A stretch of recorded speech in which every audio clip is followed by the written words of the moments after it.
नमस्कार. आजच्या भागात जर शॉर्टमध्ये सांगायला जाऊ तर श्रीकलाने जे काही केलं आहे म्हणजे तिने अक्षरशः गोपाळची पुरी वाट लावली. तिने त्याला असं काहीतरी करायला सांगलं ज्याच्यामुळे घरामध्ये खूप मोठा तमाशा होणार आहे आणि मीनवाईल इंदूच्या समोर काहीतरी वेगळंच घडणार आहे. बघूया आजच्या एपिसोडमध्ये काय काय होतंय.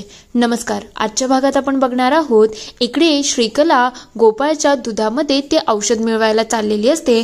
तेवढ्यात गोपाळ मागून येतो आणि म्हणायला लागतो, श्रीकला तू काय केलं आहे. तेवढ्यात श्रीकला घाबरते आणि वळून बघायला लागते. तेव्हा ती सांगते, काय नाही रे, मी तुझ्यासाठी दूध आणलं आहे. तेव्हा तो म्हणतो, मग तुला एवढं घाम का फुटला आहे, एवढी घामाघूम व्हायचं काय कारण होतं. तेव्हा ती म्हणते, तसं नाही रे, जेव्हा मी दूध आणायला गेली ना तेव्हा मी किचन मध्ये गेली होती ना, ते गरम करताना मला थोडं गरम झालं आणि त्याच्यामुळे घाम आला आहे, अजून काहीच नाही. तेव्हा तो म्हणतो, अच्छा असं आहे का, पण हे दूध आणि बाकी सगळं जरा जास्त फिल्मी होत नाही का.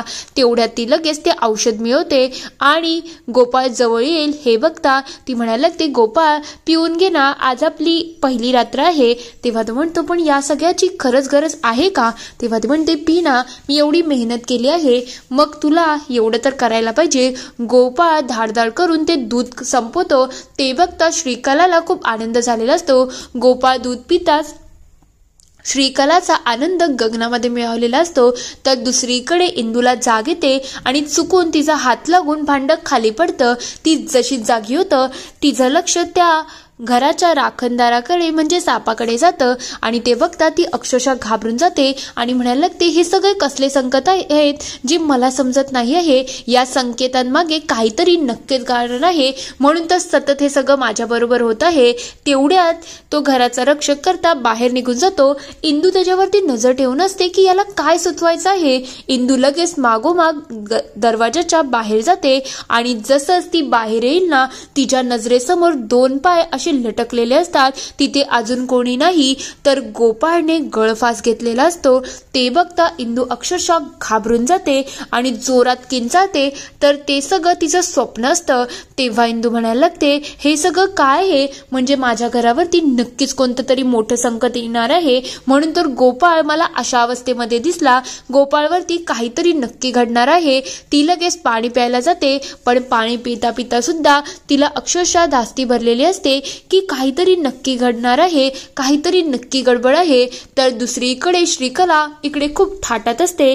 ती गोपाळला म्हणते, गोपाळ आता कसं तुझं माकड झालं आहे ना, तू डॉक्टर आहेस पण आता तुझा गोप्या झाला. एक काम कर, दार उघड, दार बंद कर, हे कर ते कर, जोरजोरात हास. गोपाळ तिचे सगळे इन्स्ट्रक्शन एका निमूटपणे ऐकत असतो. तेव्हा ती म्हणते, एक काम कर, आता मस्तपैकी डान्स कर, डान्स करता करता थांब. गोपाळ सगळ्या गोष्टी खूप छान प्रकारे हँडल करत असतो. तेवढ्या ती म्हणते, गोप्या आता एक काम कर, जोरजोरात रड. गोपाळ लगेच जोरजोरात रडायला लागतो.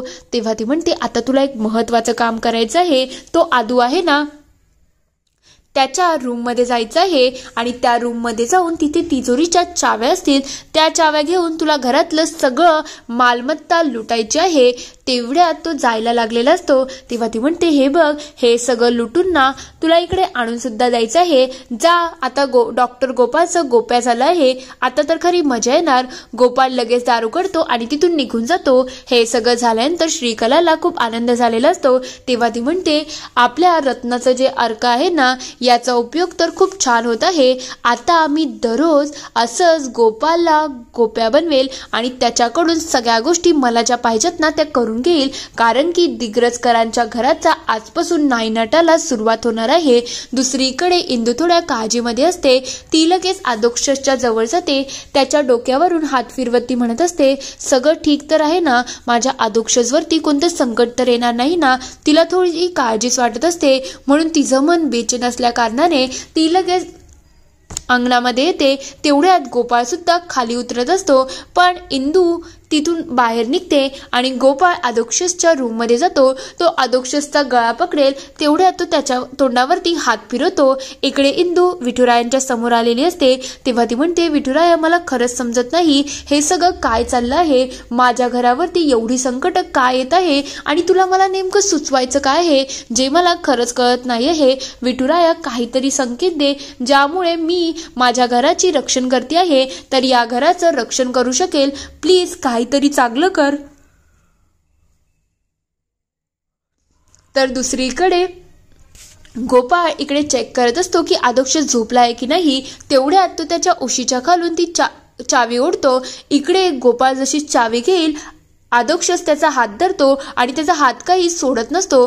तेव्हा तो लगबगीने लगेच त्याचा हात सोडतो, चावी हातामध्ये घेतो आणि त्या रूमच्या बाहेर निघून जातो. आदोक्षच त्याच्या झोपेमध्ये असतो, कारण की इंदू गेली, गोपाळ गेला, पण त्याला काही कोणाचं पडलेलं नसतं. तो झोपेमध्ये मग्न असतो. तर दुसरीकडे इंदू इकडे मंदिरात असते. तेवढ्यात घरातून इकडून कोणीतरी पळण्याचं तिला समजतं.